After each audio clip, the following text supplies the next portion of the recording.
तो जो topic continue कर रहे थे हम 12.3 के क्वेश्चन कुछ हम कंप्लीट कर चुके थे और उसके आगे के कंटिन्यू करने थे। एरिया ऑफ ट्राइंगल्स और सेक्टर्स वगैरह सब इसमें यूज हो रहा था। स्क्वायर, रेक्टेंगल, पैरेललोग्राम, सारे कंसेप्ट आपके एक्सरसाइज में यूज हो रहे हैं। तो इसके जो पुराने कंसेप्ट हैं अगर आपने पढ़ रखे हैं तो अच्छी बात है, नहीं पढ़े तो एक बार उसको रिवाइज कर लीजिएगा, वो इसमें आपको काम आएंगे। तो चलिए आगे बढ़ते हैं। हमने अब तक जो प्रीवियस वीडियो था वहां तक क्वेश्चन नंबर 4 तक कंप्लीट कर लिया था और इस वीडियो में क्वेश्चन नंबर 5 और क्वेश्चन नंबर 6 ये दोनों कंप्लीट करने हैं। क्लियर है? चलिए स्टार्ट करते हैं क्वेश्चन नंबर 5 से। तो क्वेश्चन नंबर 5 आपको देख रखा है, डायग्राम में आपको ड्रॉ कर दे रहा हूँ तो आप लोग को समझ में आ जाएगा। क्वेश्चन रीड करूंगा तो ये आपका एक स्क्वायर आपको देके रखा हुआ है, ठीक है ना। स्क्वायर के चारों कॉर्नर्स पे सेक्टर्स बने हुए हैं, ठीक है, इस तरीके से, और सेंटर में एक सर्कल है। ये आपका डायग्राम है, ठीक है। और जो ये वाला पोर्शन है वो शेडेड एरिया है, ठीक है। ये आपका पूरा शेडेड एरिया है। अब आपसे बोला गया है ये ABCD इसके लाइंस हैं, ये A, ये पॉइंट B, ये पॉइंट C और पॉइंट D। आपको बोला गया शेडेड एरिया निकालिए। तो आप सभी को मालूम है all 4 angles of a square are right angles. ये सारे एंगल्स क्या होंगे? राइट एंगल्स होंगे। तो जब भी सेक्टर के अंदर 90 डिग्री का एंगल आता है तो वो क्वाड्रेंट कहलाता है। तो आपके पास ये 4 क्वाड्रेंट है और एक सर्कल है, इसको हटा दो तो आपका स्क्वायर का बचा हुआ एरिया निकल जाएगा। सिंपल सी बात है। क्वेश्चन में दिया गया है कि find the area of the shaded region in figure 12.22 where a circular arc of radius, second question है, for each corner of a square of side 4 centimeter, ठीक है ना। ये स्क्वायर की साइड आपको देके रखी है, कितनी स्क्वायर है, चारों साइड इक्वल होंगी, साइड आपको देके रखी है 4 सेंटीमीटर आपको देके रखी है यहाँ पर। और बोला जा रहा है कि चार जो आपके क्वाड्रेंट्स हैं उन क्वाड्रेंट्स की आपकी रेडियस 1 सेंटीमीटर दी है। इन चारों क्वाड्रेंट्स की जो रेडियस है ये आपको 1 सेंटीमीटर देके रखी है, ठीक है ना। और ये सर्कल की डायमीटर आपको 2 सेंटीमीटर देके रखी है। इतना क्वेश्चन में गिवन है और आपसे बोला जा रहा है find the area of the remaining portion of the square in figure 12.23। अब आपको ये रिमेनिंग एरिया आपको निकालना है। तो बहुत सिंपल सी बात है, स्क्वायर के एरिया में से चारों क्वाड्रेंट के एरिया और सर्कल के एरिया को माइनस कर दो। चलिए स्टार्ट करते हैं गिवन से। क्वेश्चन नंबर आपका 5th है भाई। क्वेश्चन में आपको ये देके रखा हुआ है कि साइड ऑफ स्क्वायर है कितनी? 4 सेंटीमीटर। तो एरिया ऑफ स्क्वायर यहां से निकाल लीजिए क्योंकि पहले आपको एरिया ऑफ स्क्वायर की जरूरत पड़ेगी। तो एरिया ऑफ स्क्वायर आपका हो जाएगा 4/4, that is 16 centimetre square. Clear है? आपका एरिया हो गया 4/4, 16 सेंटीमीटर स्क्वायर। नेक्स्ट अब आपका आ गया, आपको ये मालूम है कि रेडियस ऑफ क्वाड्रेंट आपको देख रखी है 1 सेंटीमीटर, है ना। और आपको मालूम है थीटा की वैल्यू कितनी है भाई? रेडियस 90 और all the 4 angles of a square are right angle, चार राइट एंगल होते हैं तो थीटा की वैल्यू आपको 90 डिग्री है, ठीक है। इसके साथ साथ आपको डायमीटर ऑफ सर्कल आपको देके रखी है 2 सेंटीमीटर। इसके अकॉर्डिंग जो बीच सेंटर वाला आपका जो सर्कल है उसकी जो रेडियस हो जाएगी, radius of circle, that will be 2/2। Diameter is double of radius, तो आपने डायमीटर का हाफ कर दिया, ठीक है। तो ये आपका आगे रेडियस भी आ गई सर्कल की 1 सेंटीमीटर। अब सॉल्व कैसे करना है? तो एरिया ऑफ शेडेड रीजन, है ना, एरिया ऑफ शेडेड पोर्शन निकालना है आपको। तो एरिया ऑफ शेडेड पोर्शन कैसे निकालोगे? सबसे पहले स्क्वायर का एरिया, क्योंकि जितनी भी चीजें स्क्वायर के अंदर है तो सबसे पहले एरिया ऑफ स्क्वायर निकालिए, ठीक है। फिर स्क्वायर में से किस किस को माइनस करना है? चारों क्वाड्रेंट प्लस सर्कल। चारों क्वाड्रेंट प्लस सर्कल को माइनस कर दोगे तो रिमेनिंग एरिया निकल जाएगा। तो क्या करोगे? Area of circle minus area of 4 quadrants, ठीक है ना। चलिए सॉल्व करते हैं इसको आगे। तो शेडेड एरिया का पोर्शन भाई एरिया ऑफ स्क्वायर आपका 16 हो गया, माइनस एरिया ऑफ सर्कल मतलब πr स्क्वायर, सॉरी माइनस लगा दिया मैंने, प्लस आएगा, ठीक है, क्योंकि ये सब चीजें आपस में जुड़ी हुई हैं। इन पूरे को हटाने के बाद आपका रिमेनिंग एरिया निकलेगा, तो पूरे को हटाने के लिए प्लस करना पड़ेगा। Plus πr square theta upon 360, ये हो गया आपके एक क्वाड्रेंट का एरिया। 4 का निकालना है क्योंकि हमने यहाँ पे लिखा है 4 क्वाड्रेंट्स, ये एक क्वाड्रेंट का एरिया है। 4 का निकालने के लिए 4 से मल्टीप्लाई कर देंगे। वैल्यूज पुट कर दीजिए 16, पाई की वैल्यू 22/7, आर की वैल्यू 1 का स्क्वायर, प्लस पाई की वैल्यू अगेन 22/7, आर की वैल्यू 1 का स्क्वायर, इंटू थीटा की वैल्यू 90/360 इंटू 4। चलिए आगे सॉल्व करते हैं। तो ये आपका हो जाएगा 16 माइनस 22/7, 1 का स्क्वायर तो इंटू 1, प्लस 22/7 इंटू 1, ये हो जाएगा 91 से 90, 94 से 360, तो ये जाएगा आपका 1/4, मल्टीप्लाई में 4 चल रहा है, ये 4 से 4 कैंसिल हो गया, यहाँ आपका क्या बचेगा 16 माइनस 22/7 है ना, प्लस 22/7, बाकी ये तो पूरा 1 हो गया, पीछे कट पेट के पूरा 1 बचा है। चलिए इसको आगे सॉल्व कर लीजिए, तो जाएगा 16 माइनस दोनों का एलसीएम जाएगा 7 और 22 प्लस 22 44। यहाँ तक तो आप सभी का क्लियर हो गया होगा, आप निकालना आपको एलसीएम, तो ये दोनों का एलसीएम जाएगा 7 का आप 16 से मल्टीप्लाई कर दीजिए, दैट इज 112 माइनस 44। अब बस आपको इसको 44 को माइनस करना और आंसर लिखना है, तो 44 माइनस कर दीजिए, 68/7 सेंटीमीटर स्क्वायर आपका आ जाएगा किसका, एरिया ऑफ शेडेड रीजन। समझ में आ गया, सिंपल क्वेश्चन था। अगला क्वेश्चन थोड़ा सा टफ है, यहाँ तक तो बेसिक है, नॉर्मल समझ में आ गया होगा आपको। चलिए मैं मिटा रहा हूँ इसको, तो अब हम क्वेश्चन नंबर 6, देखिए इंपॉर्टेंट क्वेश्चन है, साथ ही साथ टफ क्वेश्चन है, तो ध्यान से समझिएगा, है ना। उसमें कंसेप्ट थोड़ा हम डिफरेंट यूज करेंगे, थोड़ा आपको समझना ज्यादा पड़ेगा। मीडियन आपने पढ़ी है, मीडियन ऑफ ट्राइंगल्स, ठीक है ना, उसके बाद सेंट्रॉइड ऑफ ट्राइंगल, ये सभी कंसेप्ट अब इसमें यूज होने वाले हैं। सेंट्रॉइड वगैरह आपने क्लास 8th या 9th में पढ़े हुए हैं, ठीक है। चलिए आगे बढ़ते हैं, तो क्वेश्चन नंबर 6 आपका है, एक सर्कल दिया हुआ है, इस सर्कल के अंदर एक ट्राइंगल है, ठीक है, इस तरीके से एक ट्राइंगल ड्रॉ है, ठीक है ना। उस ट्राइंगल में आपकी बनी है कुछ इस तरीके से डिजाइन है,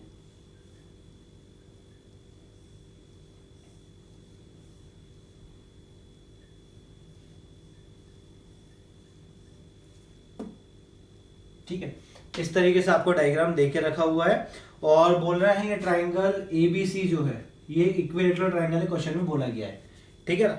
देखिए इन अ सर्कुलर टेबल कवर, एक सर्कुलर टेबल कवर है जिसकी रेडियस है 32 सेंटीमीटर, मतलब अगर इसका सेंटर में मान लू O, तो यहाँ से यहाँ तक की जो रेडियस है, यहाँ से यहाँ तक की जो रेडियस है, और यहाँ से यहाँ तक की जो रेडियस है, ये आपकी है 32 सेंटीमीटर, ठीक है। अब आगे बढ़ते हैं, और क्वेश्चन में बोला गया है कि design is formed leaving an equilateral triangle ABC, ठीक है ना। अब एक डिजाइन इस तरीके से बनाई गई है, बीच में इक्विलेटरल ट्रायंगल छोड़ दिया गया है ABC, in the middle age shown in the figure, and find the area of the design. आपको केवल ये डिजाइन का एरिया, ये जो डिजाइन दिख रही है ना यहाँ पे, इस डिजाइन का एरिया आपको फाइंड आउट करके बताना है, बस मतलब बहुत सिंपल लग रहा है क्वेश्चन, पर है टफ। देखिए करेंगे कैसे। अब आपको किसी भी तरीके से सर्कल का एरिया निकालना है, रेडियस आपको मालूम है, और एरिया ऑफ ट्राइंगल जो है उसको माइनस कर लेना है ना। तो पहले तो गिवन लिख लेते हैं, जो सिंपल है पहले उसे सॉल्व करें। क्वेश्चन नंबर 6 है आपका, तो गिवन में आपको देके रखा हुआ है, ठीक है ना, radius of circle that is 32 centimetre. तो यहाँ से पहले हम एरिया ऑफ सर्कल निकाल लें, क्योंकि निकालने में डिजाइन निकालनी है, तो पूरे सर्कल के एरिया में से ट्रायंगल को माइनस करके बाहर कर दो, तो बचेगी केवल बाहर की डिजाइन। तो एरिया ऑफ सर्कल तो आपको निकालना ही है, एरिया ऑफ सर्कल निकाल लेते हैं हम, पाई आर स्क्वायर मतलब 22/7 इंटू 32 का स्क्वायर, और यहाँ सॉल्व करें तो एरिया ऑफ सर्कल क्या हो जाएगा आपका 22/7। चाहे तो आप 32 का स्क्वायर निकाल लीजिए या इसको डायरेक्टली मल्टीप्लाई कर दीजिए, तो मैं अभी फिलहाल इसका स्क्वायर निकाल के यहाँ पे लिख दे रहा हूँ और फिर सॉल्व करते हैं आगे। तो ये हो जाएगा आपका, इसका 2 2 4, 6 2 3 2 6 प्लस 2 12 9, ये हो गया आपका 1024। इसको मल्टीप्लाई कर दीजिए, जो आपका जो आंसर आएगा that is will be 22528 by 7 centimetre square. ये तो आपका आ गया एरिया ऑफ सर्कल, ठीक है ना। अब आपको निकालना है भाई एरिया ऑफ ट्राइंगल। अब एरिया ऑफ ट्राइंगल निकालेंगे, यार इक्विलेटरल ट्राइंगल है, क्वेश्चन में बोला गया है, तो हर एंगल इसका 60 डिग्री का होना ही होना है, ठीक है ना, क्योंकि इक्विलेटरल ट्राइंगल है। अब इक्विलेटरल ट्राइंगल है, 60 डिग्री का एंगल है, मगर हमें वो यूज नहीं करना है, हमें इसका एरिया निकालना है, हमें इसकी साइड निकालनी है किसी भी तरीके से, इसकी या तो ए बी, इसको मैं अभी फिलहाल ए मान ले रहा हूँ, ठीक है ना, ये सारी साइड ए हो जाएंगी इसकी। मैंने सपोज कर लिया अभी साइड ए है, अभी लिखूंगा मैं वहां पर, ठीक है। तो मुझे ए की वैल्यू किसी तरीके से अगर मिल जाए, या ए स्क्वायर मिल जाए, √3/4 ए स्क्वायर होता है फॉर्मूला एरिया ऑफ ट्राइंगल, तो मैं सॉल्व कर सकता हूँ। तो इसमें कंसेप्ट लगेगा, वो क्लियर करवा दे रहा हूँ आपको कि कंसेप्ट एक्चुअल में है क्या। देखिए क्वेश्चन जो कंसेप्ट ये है कि ट्राइंगल में होता है सेंट्रॉइड, ट्राइंगल में एक पॉइंट होता है सेंट्रॉइड, इंट्रोडक्शन दे दे रहा हूँ क्या होता है। कि centroid is the intersection point of all three medians of circle और मीडियंस ऑफ ट्राइंगल, सॉरी, ठीक है ना।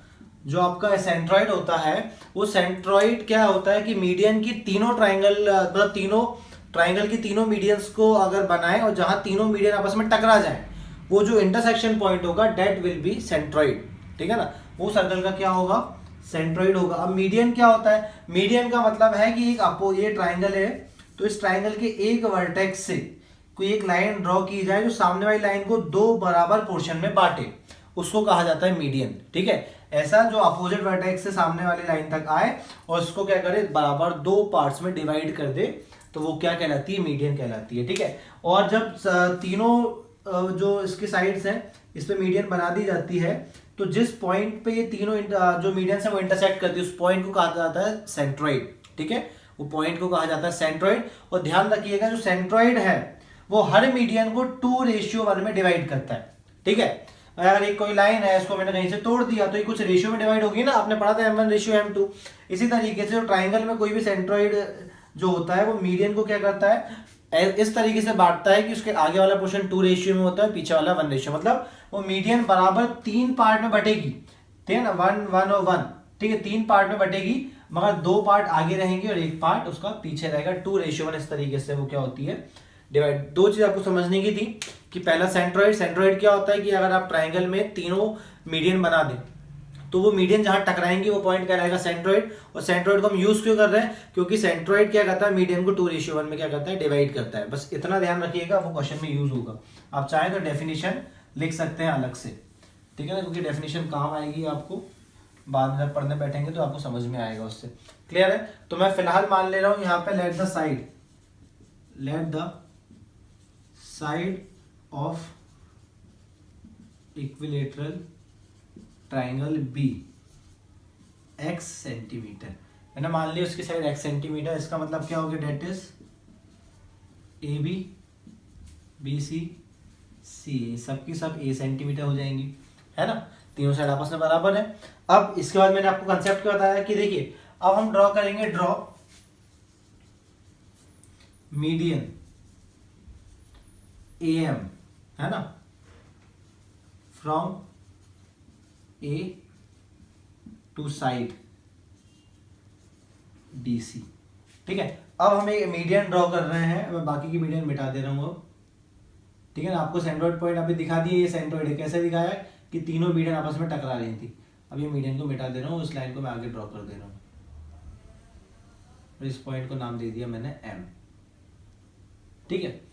यहां तक क्लियर हो गया। मैंने एक मीडियन बनाई है कहा, AM, जो कि A से साइड BC तक ड्रॉ है, ठीक है, ये आपको दिख रहा है AM बनाई है। अब देखिए AM is passing through the centroid, AM is passing through the centroid. जो आपकी AM है वो सेंट्रॉइड से पास हो रही है, और अगर सेंट्रॉइड से पास हो रही है तो इसका मतलब सभी को मालूम हो क्या होगा कि सेंट्रॉइड AM को क्या करेगा, है ना, सेंट्रॉइड O, तो क्या कर लोगे, पॉइंट O डिवाइड्स, है ना, point O divides AM in 2:1, है ना भाई, point O divides AM in 2:1, because अब इसका रीजन आप साइड में लिख देना कि मीडियन ऑफ अ ट्राइंगल या centroid of a triangle divides the median in 2:1। आप चाहो तो यहाँ लिख सकते हो, मैं नहीं लिख रहा हूँ, मगर मैंने आपको बता दिया है, ठीक है ना। तो पॉइंट, देखिए हमने क्या किया है, ये आप इक्वल ट्राइंगल के में साइड मान ली A, हमने ड्रॉ कर दी, AM मीडियन थी, अब O क्या है, इसका सेंट्रॉइड है। अब O जब इसका सेंट्रॉइड है तो क्या करेगा, O इसको 2:1 में डिवाइड करेगा। मगर इसके साथ साथ एक चीज और, ठीक है ना, कि जो इक्विलेटरल ट्राइंगल होता है, बाकी सारे ट्राइंगल्स स्केलिन और आइसोसेलेस ट्राइंगल में मीडियन केवल मीडियन का ही काम करती है, but in equilateral triangle median is also acts as a perpendicular, ठीक है ना। जो मीडियन है वो परपेंडिकुलर की तरह भी क्या करती है, एक्ट करती है, केवल इक्विलेटरल ट्राइंगल में। मतलब देखिए वैसे ट्राइंगल में दो लाइंस बनती हैं, एक होती है मीडियन और एक होती है परपेंडिकुलर। परपेंडिकुलर का मतलब क्या होता है, जो लाइन बिल्कुल स्ट्रेट आ रही हो, नीचे जाके 90 डिग्री का एंगल बनाए साइड, मतलब यहाँ पे 90 डिग्री का एंगल बनाए, वो अलग ड्रॉ होती है और मीडियन अलग ड्रॉ होती है, ठीक है ना। मीडियन क्या करती है, लाइन को बराबर दो पार्ट्स में डिवाइड करती है। जैसे देखिए कि अगर मैं एक स्केलिन ट्राइंगल बना रहा हूँ, ये स्केलिन ट्राइंगल बना दिया, ठीक है, तो इसकी मीडियन जो है वो ये होगी, तो ये पॉइंट इसको लाइन को दो पार्ट में डिवाइड कर रहा है, मगर इसकी अगर परपेंडिकुलर बनाई जाए तो वो ये होगी, ठीक है। तो ट्राइंगल में दो लाइंस बन सकती हैं, परपेंडिकुलर और एक मीडियन। स्केलिन और आइसोसेलेस ट्राइंगल में दोनों अलग अलग होंगी, मगर जब बात आती है इक्विलेटरल ट्राइंगल की, इसकी तीनों साइड क्या होती है, आपस में इक्वल होती हैं, तो मीडियन और परपेंडिकुलर दोनों एक ही होती हैं इसमें, ठीक है। तो आपको ये चीज ध्यान रखनी है कि इक्विलेटरल ट्राइंगल में मीडियन और परपेंडिकुलर एक ही काम करती है, ठीक है ना। आप यहाँ पे लिख भी सकते हैं कि median is also perpendicular is also, या median also acts as a, है ना, median also acts as a perpendicular in equilateral triangles। हमने लिख दिया कि परपेंडिकुलर की तरह भी एक्ट करती है, क्लियर है। तो जो ये पॉइंट है O, ये इस पूरी लाइन AM को 2:1 में डिवाइड कर रहा है। इसका मतलब 2:1 कैसा, मतलब AO और OM, है ना, ए और ओ एम का जो रेशियो आएगा डेट विल बी 2:1, ठीक है। इसका आप लिखोगे AO ratio O M is equal to 2:1। Reason अपन ने अब लिखा है कि M is passing through the centre point O, तो point O divides A M in 2:1, ठीक है। अब देखो एओ की वैल्यू आपके पास ऑलरेडी मालूम है आपको, रेडियस ऑफ सर्कल, सर्कल की रेडियस है एओ, तो एओ है ना, एओ की वैल्यू आप पुट कर दोगे कितनी 32, ratio O M is equal to 2:1।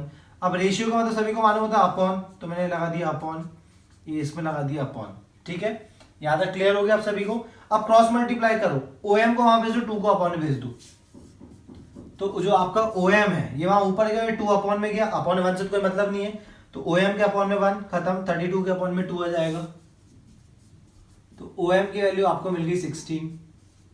ओएम की वैल्यू कितनी मिल गई 16 सेंटीमीटर आपको, ओएम नहीं सॉरी, हाँ ओएम की वैल्यू मिल गई आपको कितनी 16। अब आपके पास ये 32 है और यहां से यहां तक ये 16 सेंटीमीटर है, ठीक है। तो इसके अकॉर्डिंग आप एएम की जो साइड है एएम निकाल लो, तो एएम की वैल्यू कितनी आ जाएगी एओ प्लस ओएम, और एएम इज इक्वल्स टू, देखिए एएम इज इक्वल्स टू एओ की वैल्यू कितनी है 32 plus 16 that will be 48 centimetre, ठीक है, ये हमने निकाल दिया। अब हमें ये मालूम है कि भाई एएम जो है, AM is the median to BC, AM जो है वो मीडियन है किस पे BC पे, इसका मतलब क्या होगा BM, और देखिए अब यहां से आप नाम देना चालू करें तो मैं यहां पहले बता दे रहा हूं आपको, ये पूरी साइड A है, ठीक है, और ये इसकी मीडियन है। मीडियन का तो अभी जस्ट मैंने आपको बताया बराबर 2 भाग में बांटने वाली लाइन, तो ये पूरी साइड A है, और ये जो आपको दिख रहा है बीच में पॉइंट, इसको बराबर 2 भागों में बांट रहा है। इसका मतलब ये वाला पॉइंट और ये वाला पॉइंट आपस में बराबर होगा, एक लाइन है उसको बराबर 2 भागों में बांट दो तो दोनों पार्ट्स आपस में इक्वल होंगे, और साथ ही साथ पूरे का क्या होंगे आधा भी होंगे। इसका मतलब ये अगर पूरा A है तो ये वाला पोर्शन भी A/2 और ये वाला पोर्शन भी A/2 होगा, उसके आधे आधे पोर्शन में बढ़ गया ना, मतलब या तो यहां से देख लो BM या तो वहां से देख लो CM, ये दोनों ही क्या हो जाएंगे आपके A/2 सेंटीमीटर। इसके बाद आपने ऑलरेडी AM की वैल्यू, AB की वैल्यू आप ऑलरेडी A सेंटीमीटर मान चुके हो, देखो ये लिखा है हमने, है ना। तो अब ध्यान से सुनिए, मैंने आपको एक चीज और बताई थी कि median also acts as perpendicular in equilateral triangle, ये परपेंडिकुलर भी है, मतलब यहाँ पे 90 डिग्री बनाएगी। इसके साथ लिख लेना देयरफॉर एंगल, भाई अगर ये परपेंडिकुलर भी है तो angle AMB is equals to angle AMC is equals to 90 degree, ठीक है, क्योंकि भाई ये राइट एंगल भी होगा, इसको आप चाहो तो इक्वेशन 1 नाम दे सकते हो, ठीक है ना, इस पोर्शन को इक्वेशन 1 आप नाम दे सकते हैं। यहां तक क्लियर सभी को। चलिए अब इसके आगे सॉल्व करते हैं। तो भाई देखिए अब आपके पास ये एक राइट एंगल ट्राइंगल है, in right angle triangle, question काफी बड़ा है, in right angle triangle AMB, भाई राइट एंगल ट्राइंगल AMB में आप लगा दें पाइथागोरस थ्योरम, तो in right angle triangle AMB ये सब क्यों किया जा रहा है, ये सब इसलिए किया जा रहा है ताकि आपको A की वैल्यू मिल जाए, और अगर A की वैल्यू मिल गई तो आपको ट्राइंगल की क्या मिल जाएगी, साइड मिल जाएगी। तो सॉल्व करते हैं, भाई पाइथागोरस थ्योरम लगाओ, तो ये आपकी AB हो गई हाइपोटेनियस, तो AB का square is equal to base हो गया आपका BM का स्क्वायर प्लस परपेंडिकुलर आपका हो गया ए एम का स्क्वायर। चलिए वैल्यू पुट करते हैं, तो मैं अभी यही वैल्यू पुट कर दे रहा हूँ। ए बी की वैल्यू आपके पास ए है, ए का स्क्वायर, बी एम की वैल्यू आपने निकाल के रखी है a/2 का स्क्वायर, प्लस ए एम की वैल्यू आपके पास कितनी है 48 का स्क्वायर। यहां तक आप सभी को क्लियर हो गया?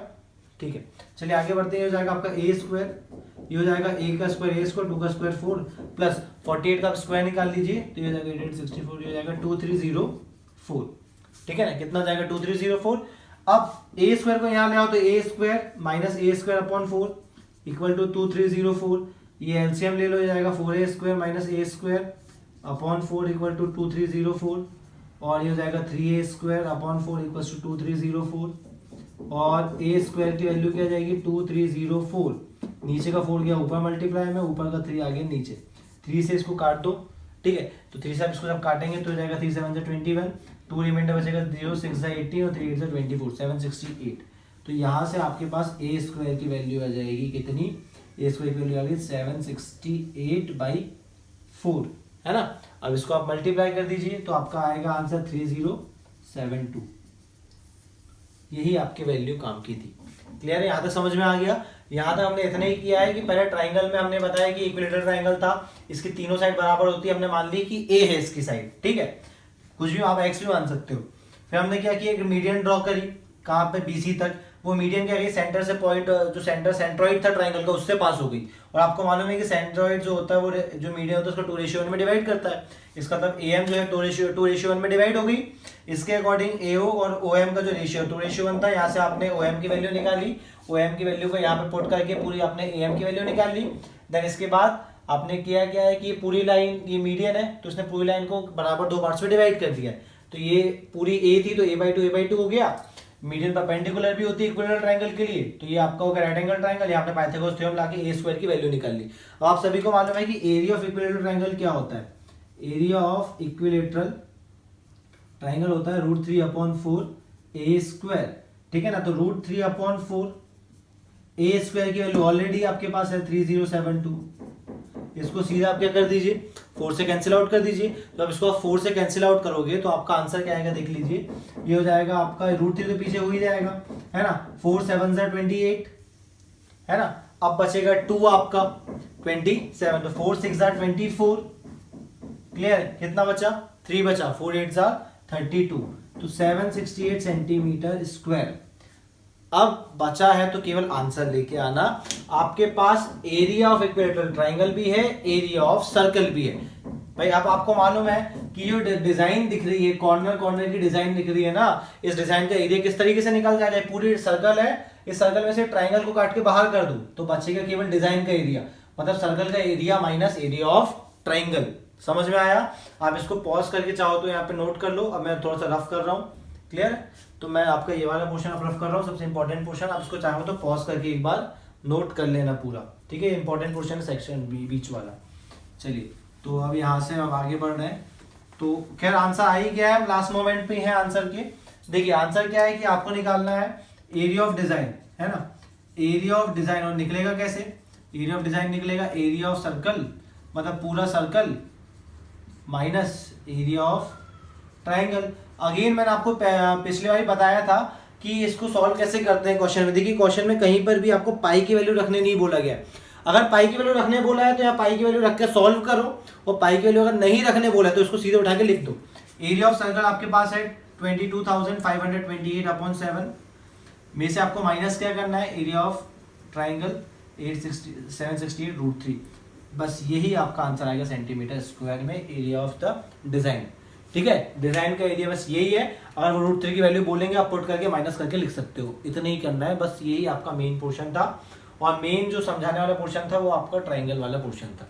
आई होप आप सभी को समझ में आ गया हो। अगर नहीं भी आया है तो आप लोग वीडियो को रिवाइंड कर लें, रिप्ले कर लें और देख लें, आराम से समझ में आ जाएगा। क्लियर है? तो इसी के साथ ये वाला वीडियो हम एंड कर देते हैं, क्योंकि काफ़ी लंबा भी हो गया है और ये वाला क्वेश्चन थोड़ा लेंथी था। फिर नेक्स्ट क्वेश्चन 7th और 8th के साथ हम नेक्स्ट वीडियो बनाएंगे, वहाँ भी क्वेश्चन नंबर 8 थोड़ा सा आपका बड़ा ही रहेगा।